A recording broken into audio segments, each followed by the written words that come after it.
2 million years. That's how long one species of human dominated this planet. Built fires, crossed oceans, survived ice ages, and then they vanished. We don't know exactly why. We don't know exactly how. That species wasn't us. We've existed for maybe 300,000 years. They existed for nearly 2 million. If human history were a 24-hour clock, we show up in the last 2 hours. They owned the other 22. Their name was Homo erectus. And the more scientists study them, the more one question keeps surfacing. Around 2 million years ago, Africa was changing. The climate was shifting. Forests were shrinking. Open grasslands were expanding. The body changed dramatically, almost suddenly in evolutionary terms. Legs got longer. The spine straightened further. If you saw a Homo erectus from a distance, you'd think it was a person. Up close, the differences would become clear. Around 1.8 million years ago, less than 100,000 years after Homo erectus first appeared, they were already in Georgia. In the Caucasus Mountains, at a site called Dmanisi, scientists found Homo erectus fossils that are among the oldest human fossils ever found outside Africa. Think about what that means. A species barely 100,000 years old with no maps, no metal tools, no agriculture, walked out of Africa and across an entire continent. By 1.6 million years ago, they were in China. By 1.5 million years ago, they were in Java, in what is now Indonesia. Homo erectus fossils have been found across Africa, Europe, the Middle East, South Asia, East Asia, and Southeast Asia. They had fire. This is important, not just for warmth or protection, but for something far more fundamental: cooking. Cooking food doesn't just make it taste better. It changes it chemically. It breaks down proteins and starches in ways that raw digestion cannot. One species figured out fire, and it started a feedback loop that eventually produced everything you see around you today. The evidence for Homo erectus and fire is found at Wonderwork Cave in South Africa. Burned bones and plant ash dating to 1.79 million years ago. At Dmanisi, among the skulls was one that belonged to an old man, and he had lost all his teeth.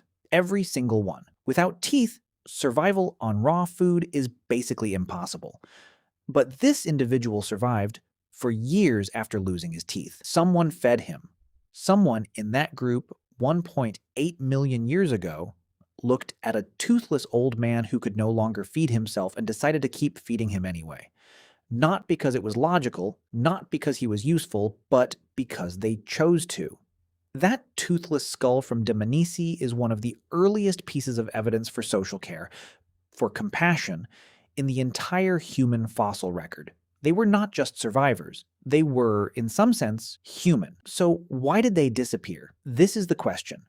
And the honest answer is, we're not completely sure. The last known Homo erectus fossils come from Java, in Indonesia. They date to somewhere between 110,000 and 117,000 years ago. By this point, Homo sapiens had already been around for roughly 200,000 years. Neanderthals were alive in Europe. Denisovans were in Asia. Several theories exist. Climate change played a role. Resource competition from other human species may have pushed them to marginal territories. But there's one theory that's gained more attention recently. One that's slightly uncomfortable. Us. Modern humans expanded out of Africa starting around 70,000 years ago. Everywhere we went, other human species eventually disappeared. We don't have direct evidence of conflict, but the pattern is consistent and hard to ignore. The species that outlasted everything for 2 million years may have finally met something it couldn't outlast. Homo erectus was not a primitive failure. They were not a stepping stone we climbed over on our way to becoming real humans. They solved problems, built technology, crossed continents, cared for their elderly, and survived conditions that would have wiped out most species on Earth. To put that number in context, modern human civilization from the first cities to right now is about 6,000 years old. Homo erectus survived nearly 7 times longer than our entire species has been alive. And we act like we're the success story. Maybe we are. We're still here.